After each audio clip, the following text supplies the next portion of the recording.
Alrighty, we've completed Star Trek Season 1. Now it's time to get back to Doctor Who.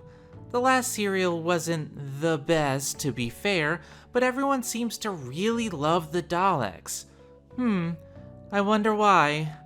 And no matter, we shall simply watch the serial and see how things turn out, Well, that's unusual. Perhaps I put in the wrong DVD by mistake. I wonder. How unusual. How unusual indeed. Hey, Chiaki? Yes, Mother? How can I be of assistance? I need you to confirm something for me. This is the DVD for the Daleks, correct? Why, yes. Yes, it is. Okay. And when I put it in the DVD drive of the TARDIS, it plays The Edge of Destruction, which, isn't the Daleks. So it would seem. Perhaps you received a faulty copy by mistake. I am a fan of Doctor Who and can confirm that most copies of the beginning collection don't have this problem. It appears you just have some bad luck. Whoa, wait a minute. You like Doctor Who? But of course.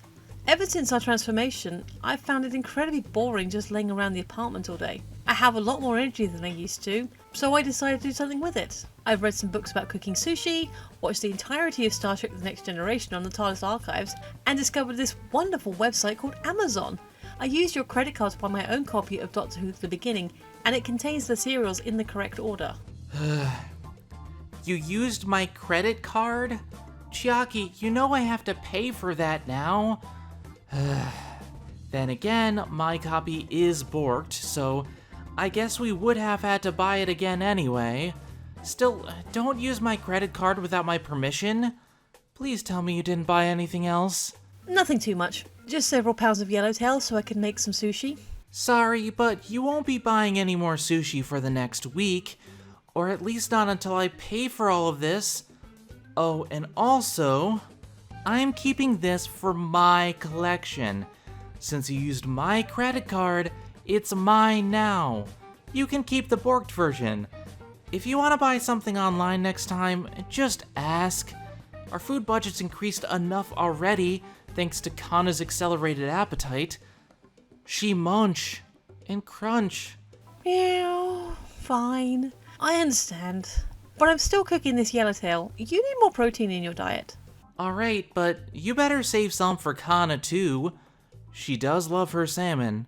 Anyway, now that we have the proper DVD with the proper serial, with the episodes in the proper order, let's finally dive into the Daleks.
Hello everyone, I'm Zenith Warrior Princess, the cutest of buns, and welcome to Zen Who, where I take a look at each individual Doctor Who serial and pray that the discs are printed in the proper order. Yeah, for some reason, my first copy of the beginning collection had the Daleks labeled as Edge of Destruction, and Edge of Destruction labeled as the Daleks. It was a very weird misprint, and also, on top of that, when I went to rip the episodes from the DVD, they didn't rip in the proper order, so I had to rename every single episode. It was weird. Also, for some reason, the replacement copy that I took from Chiaki had a cracked case, so I had to put the new DVDs in the old case to make it look better in my collection. I really hope she didn't chew on that case because, ugh. Well, in any case, today we're discussing the second serial of Doctor Who, known collectively as the Daleks. The Daleks, also known as the Mutants and the Dead Planet, marks a shift in focus for Doctor Who at the time.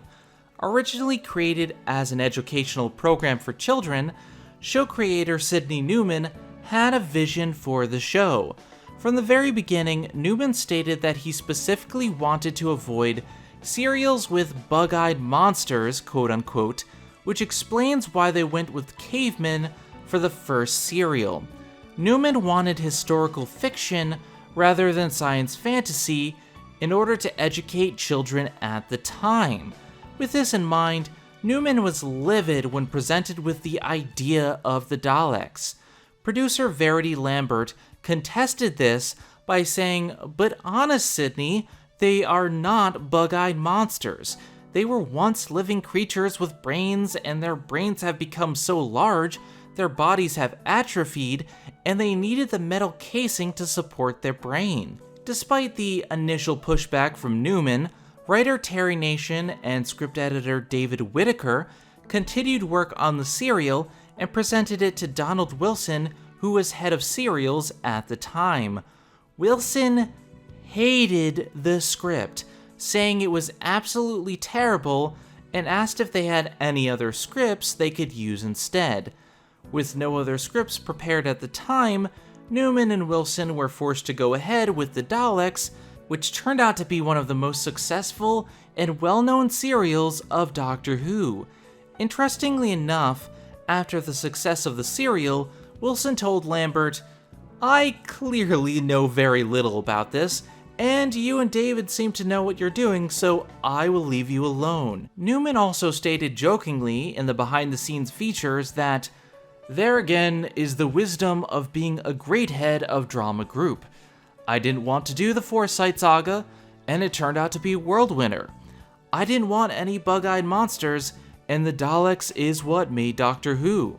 I honestly find it fascinating just how much pushback there was to the Daleks in the creative room, especially after all of the technical problems that they had with An Unearthly Child. The pilot was plagued with so many technical issues that they were forced to reshoot the entire episode, something that was rather uncommon at the time due to how expensive the film reel was back then. Despite those issues, An Unearthly Child went on to be one of the best individual episodes of the show. With the Daleks, we have the pushback from Wilson and Newman, where the episode once again almost didn't get made. Now, as I stated last time, this is my first time watching Classic Who. I hadn't seen An Unearthly Child until I scripted that review, and this is my first time seeing the Daleks as well. With that in mind, I just find it rather shocking how two serials back to back almost never got made. It's just so strange to me the amount that Doctor Who had going against it in the early years, and while I still find the cavemen to be tedious and boring, both the pilot and the Daleks are some of the best television that I have ever seen in my lifetime. I've already talked at length about what worked for the pilot, but let's take a closer look and see what made the Daleks work so well. Much like the previous serial, the story of the Daleks was spread out across 7 different episodes, which is twice the length of the cavemen.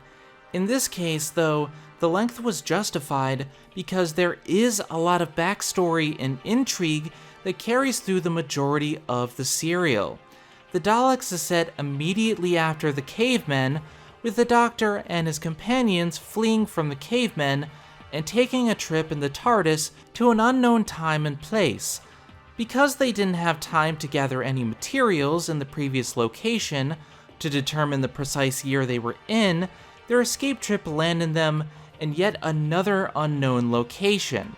After briefly checking the Geiger counter in the TARDIS to see if it was safe, the Doctor and company head out to figure out exactly where they are, so this time they may return back home. Despite their caution, The moment they leave the TARDIS, the Geiger counter rises into the danger zone, ending the Caveman serial on a cliffhanger. This plot thread is continued in the Daleks. The four reluctant companions find themselves in a petrified forest on a planet that seems completely devoid of life. As they traverse through the forest, looking for clues on how it became petrified in the first place, they discover a futuristic city just beyond the forest. The city appears to be just as deserted as the forest, but inside they find creatures known as Daleks. These creatures have crafted moving metal exoskeletons in order to survive on this planet. The Daleks capture the Doctor and his companions and reveal the history of the Daleks.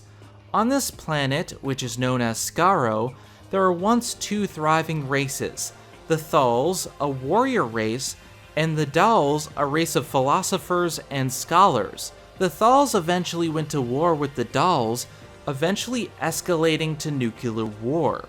The neutron bombs developed by the Dals devastated the planet and mutated both races.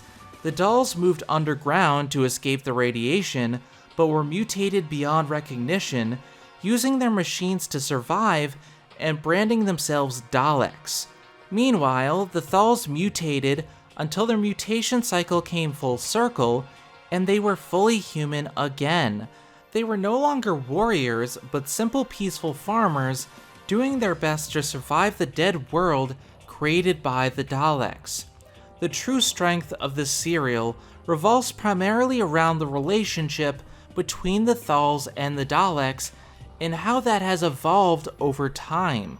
The Daleks were once philosophers, but were hardened by war and now have been turned into monsters consumed by hatred. Their one goal now is the extermination of the Thals simply because they are different. They are convinced that the Thals are mutations like themselves, but when they actually see the Thals, their hatred grows even more because the Thals are perfect and they are still monsters. When creating the story outline for the Daleks, Terry Nation was heavily influenced by the threat of racial extermination from the Nazis, and it really shows here. The Daleks are cold and calculating, manipulating the Doctor and his companions so that they can take out the perceived threat of the Thals from a war that has long ceased to be. A large portion of the time, the Doctor, Ian, and Barbara are suffering from radiation sickness, but the Daleks don't care so long as this furthers their goals of being cured of their mutations and taking down the Thals. On the other side of the coin are the Thals themselves. Once a fearsome warrior race, who presumably started the war many centuries ago, they have grown weary of war and wish to end the conflict. They have kept a record from the days before the war, and seem to recall just how horrible it was because they want to make peace with the Daleks and end the destructive conflict once and for all. The Thals have become farmers in the wake of the war, but crops are hard to come by in the barren soil following the neutron bomb. They wish to work together with the Daleks for a better future and have grown as a better people over the centuries. I find it fascinating how both groups have changed over the years for the better and for the worse. Throughout the course of the serial, both are faced with the preservation of their races and have to make tough decisions. The Daleks manage to acquire some of the anti-radiation drugs that the Thals give to the Doctor and his companions. The Daleks see that the drug allowed the Time Lord and his companions to recover, and decide to use some on themselves, only to find that it is deadly to a Dalek. The Daleks require radiation to survive, and the radiation on the planet is slowly dissipating.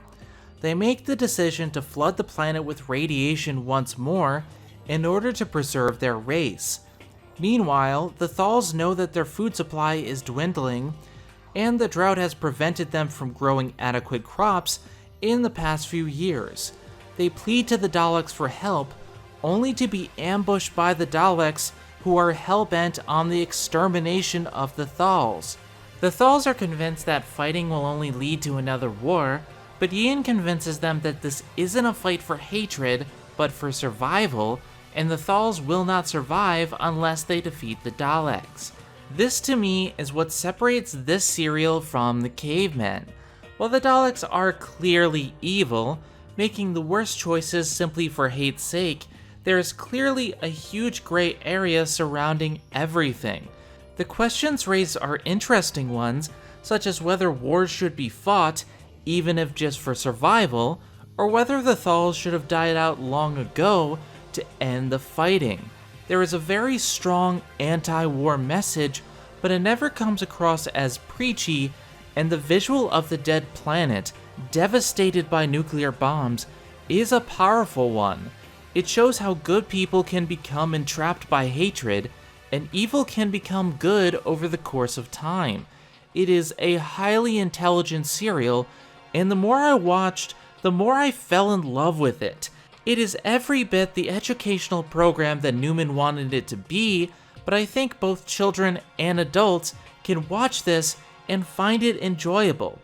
In many ways, it has stood the test of time, and I applaud it for that. Of course, there are indeed problems, as with any work of fiction. The first problem I noticed was just how much the Doctor creates his own problems in this serial. He stumbles upon this centuries-long war and only becomes involved because he was curious about the scientific nature of both the petrified forest and the city. The rest of his companions urge him to leave, but he pretends the TARDIS is malfunctioning in order to go see it, allowing them all to get captured by the Daleks, unable to escape thanks to the radiation poisoning. They only manage to recover thanks to Susan, who isn't feeling the effects of the radiation as much, and returns to the TARDIS to get the drug from the Thals. After finally managing to escape, the Doctor realizes that the Daleks have the fluid link from the TARDIS that he pretended was malfunctioning. He brought it with him to the city, pretending to look for Mercury for the link, only for the Daleks to take it from them while they were captured.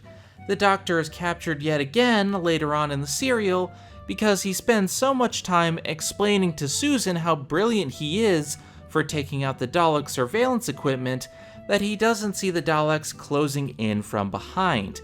While his love for science and knowledge is a wonderful aspect of his character, it got him into a lot of trouble in this serial. For all of his intelligence, the Doctor doesn't showcase the wisdom of his years. He acts childish in many aspects, and while that can be a help, it is also a hindrance in this serial.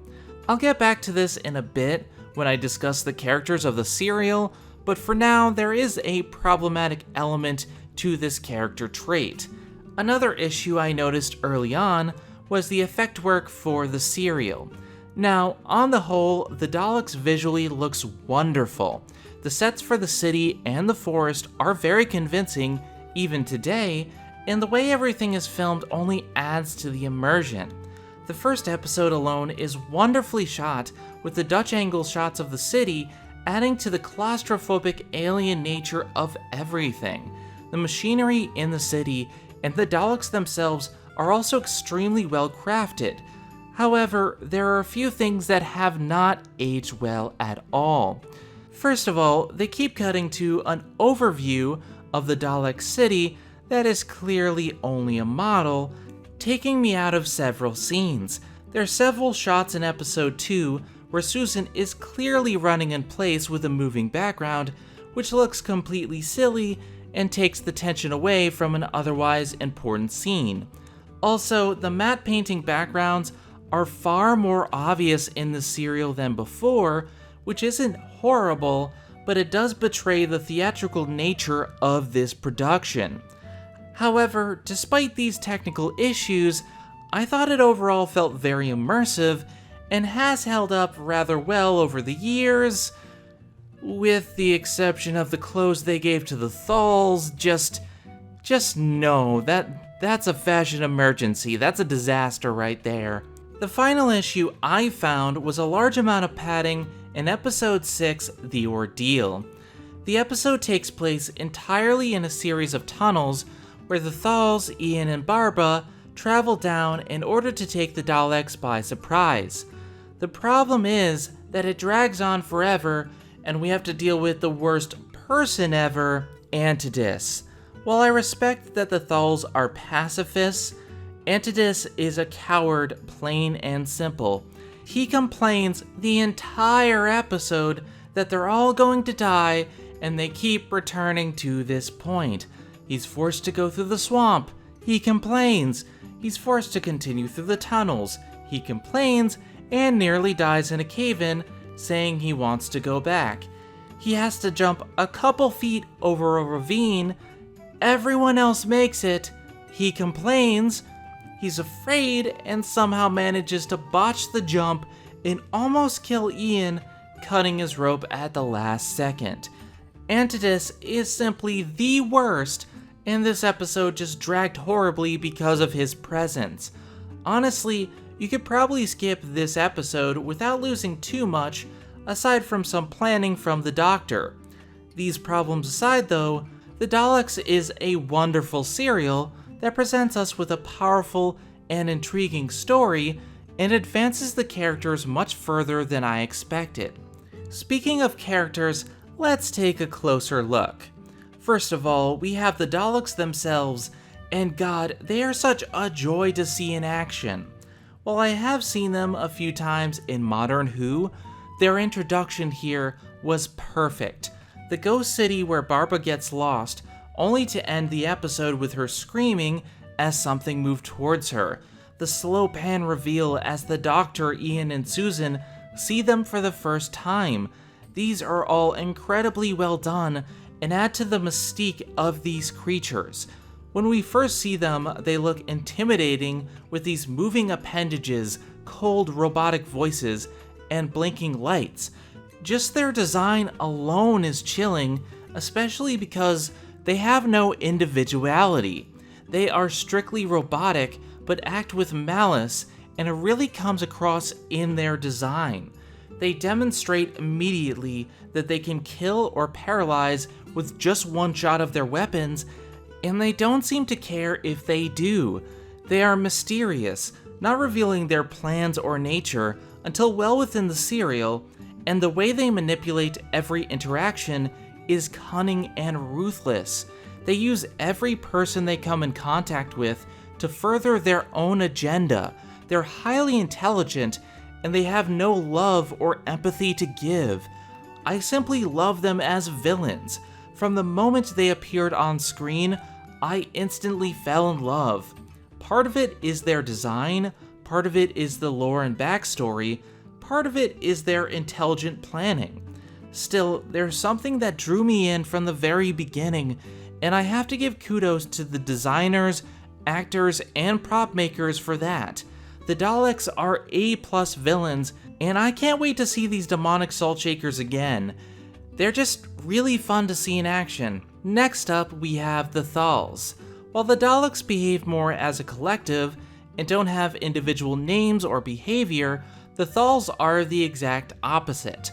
We meet a large portion of them and get to know them over the course of the serial. There's Temesis, who leads the Thals in order to make peace with the Daleks, but questions during an episode whether the Thals have lived too long and if their legacy should end in order to prevent further war. When he's killed by the Daleks, Aladon becomes the leader of the Thals in his stead. Aladon was the one to first make contact with the Doctor and gave them the anti-radiation drug, showing his kindness and compassion. When he's forced to lead, he's given the choice to fight the Daleks for survival or to keep the peace and avoid looming war. His arguments and reasoning are very interesting. He wants to help his new friends, but does not wish to risk the lives of his people. At the same time, he does see Ian's points about how the Daleks will stop at nothing to wipe them out, but believes that fighting them will only lead to pointless death and destruction. I enjoyed his dilemma, and when he finally made the choice to support the Doctor, I understood why he made that choice. Aladin is a wonderful one-off character. Other than those two, we have a few minor characters such as Ganatus, Antidus's braver brother, who becomes sort of a love interest for Barbara for the serial, and Dione, who becomes a student of sorts to the Doctor. They don't really leave much of an impact, but they are there. Overall, the Thals are great characters, aside from Antidus, who is still the worst. Finally, we have the Doctor and his companions. The Doctor gets the lion's share of the character development in this serial. While I did have problems with how much he managed to put everyone in danger due to his intellectual pursuits, it does add to his character immensely. While the Doctor is highly intelligent, he displays some character flaws that really made me interested in this version of the Doctor.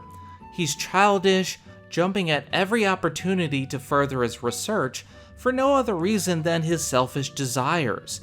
He pretends the TARDIS is broken just to further his pursuits. He gets distracted by new phenomena around him, not caring much for Ian and Barbara, but tries to teach Susan what he knows as a child explains to another something they may have learned. While he is forgetful and scatterbrained, like his age would suggest, he is manipulative and alien and altogether a flawed person. In my eyes, this adds to his character and informs me that, while he may seem old at first, he is very young for a member of his race. He's smug and arrogant and pushes against authority. He gets along well with Dione and Barbara because Barbara doesn't challenge him, and Dione is younger and capable of learning from him. He may create his own problems, but I was never annoyed at him for doing so, and I loved every time he made that smug grin and told Ian that he couldn't possibly understand. The Doctor is, at this point, very much a super smart child, and I'm very interested to see where this goes in the future. Susan doesn't get much to do in the plot, aside from rescuing the others with the drug, but she does have some character development here. She is very much the bridge between the Doctor and the teachers, but she also behaves much more emotionally than the others. She looks for beauty in the world around her, where the Doctor only sees science. She picks up a petrified flower and calls it beautiful, but the Doctor brushes it off, interested only in the why and how, and not what's in front of him.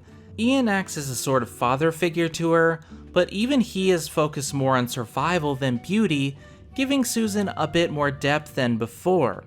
Barbara also doesn't have much to work with, but she's given the desire to return home in this serial. She constantly discusses with Ian her wish to just go home, showing how much she doesn't feel cut out for this adventure and just wants it to end. She gets along with the Doctor better, especially because she encourages his scientific pursuits, while at the same time bringing some humanity to the Doctor as well. So, while she doesn't have much story significance, she does gain more depth and stops being a damsel in distress like last time. Ian, on the other hand, changes quite a bit, and while some of it is good, I do feel some of it is not so great. Ian rises in the serial to become a main paternal figure of the group. He tries to lead them, butting heads with the Doctor several times. Sometimes, in the case of the Fluid Link ruse, it is justified. Other times, not so much.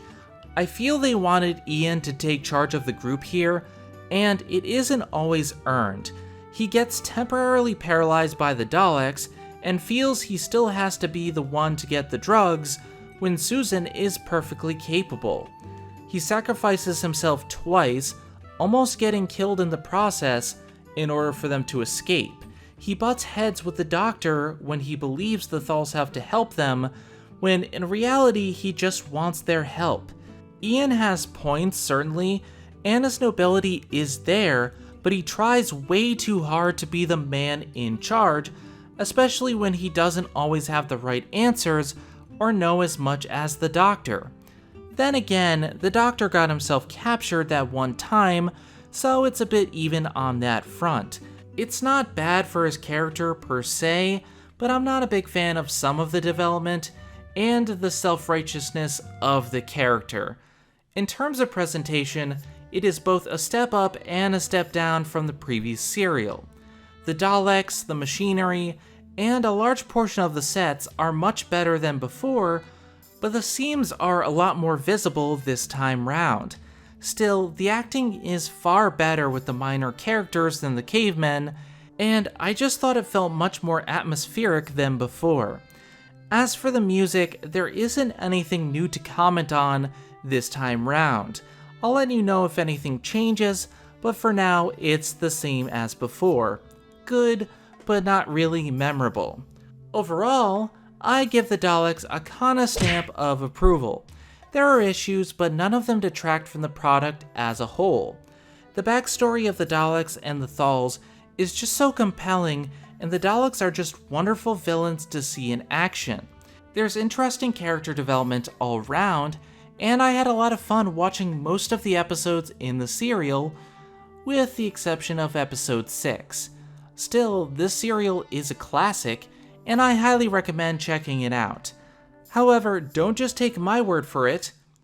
Hey, Chiaki. Yes, Mother? You're a fan of Doctor Who, right? Why don't you give your opinion on the serial? Are you sure? You're not still mad at me from before? Look, I understand adjusting to humanity can be a bit confusing. I'm not mad as long as you don't spend my money again. Still, to show there's no hard feelings, you have the floor. Let's give your thoughts on the Daleks. Oh, thank you, Mother. You will not regret this. Hello, dear listener, viewer, people. I am Chiaki, as you are probably well aware, and, welcome to my thoughts about Doctor Who and the Daleks. Well, I suppose I should be honest and say, first of all, I quite enjoyed it. You know, we start at the end of the previous episode. We have the Doctor being delightfully deceitful, which, whilst you could criticise him for, betraying the trust of his companions, who at this point are still relative strangers to him, without his actions, without his deceitfulness, we wouldn't have an episode. There would be no story. In the episode The Daleks, we have the Doctor being somewhat deceitful, which works well as a plot device, even if it does make him look a little, shall we say, mean. But he does get called out on his actions later in the episode. So as for the companions, Ian Chesterton, he gets quite a bit of action, being the young dashing man. Susan actually does get quite a bit to do. She's quite proactive in getting the medicine for everyone. And Barbara, she gets her moments. At one point she gets to deck a Dalek in the head, so that's always fun. So yes, I feel in this episode all the companions and the Doctor had quite a bit to do. The pacing overall, I would say, was quite good for most of these episodes.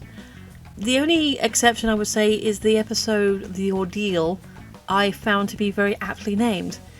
In fact, I kind of lost engagement with it to the point where I ended up taking a bath, and I found it far more interesting washing myself than fully engaging and watching the episode in question. To the point where I realised I'd actually stopped paying attention. Even though the final episode was actually quite action-packed, I wasn't engaged with it anymore. What I did end up doing is watching it again the next day and enjoying it thoroughly. However, I think this does stand testament to the fact that these episodes were never intended to be watched in a single sitting, and I feel that when they were rebroadcast in my hometown of England, the few weeks in between would have helped further with the pacing. I cannot say if the episode The Ordeal would be more or less tedious to the viewing audience at the time. However, not having had the previous couple of hours worth of show beforehand probably would have helped engagement a little more. But as I say, the story was very interesting. I enjoyed it very much. The final episode was action-packed. I also like the fact that we spend not just a few hours or even a couple of days, but upwards of a couple of weeks on this planet, on Skaro. And, that feels more realistic, that you're not just going to walk into a situation and solve it, in 45 minutes. You will take time and you will, form friendships with the people around you. So yes, I liked this episode, and as an introduction to the titular Daleks, I think it was very fun. I can absolutely imagine the young children of the 60s England running around pretending to be Daleks, chasing each other, going, "Exterminate, exterminate," and that being quite a delightful sight. So in conclusion, I like the Daleks. I give it 2 paws up. I hope you join us again next time. And there you have it. As I stated last time, the Daleks is available in the Doctor Who The Beginning collection for around $20 on Amazon. The set is incredibly worth it, containing commentary tracks with the actors and producers, and behind-the-scenes looks at how they created and operated the Daleks. It is incredibly worth it for the price, provided they are printed in the proper order. That is still incredibly weird to me. I wonder what happened there. In any event, I am Zenith Warrior Princess, the cutest of buns, and I will see you guys on the next episode of Zen Who. Don't forget to like, comment, and subscribe so that you too can join the Bun Squad, my legion of cute fluffy bunnies who interact with my videos, and be sure to hit that bell so that you get notified of every new video. Have a good one, everybody! Phew, that was a close one. She found my copy by mistake. I need to find a better way to hide this. She's not ready for the truth. Not yet.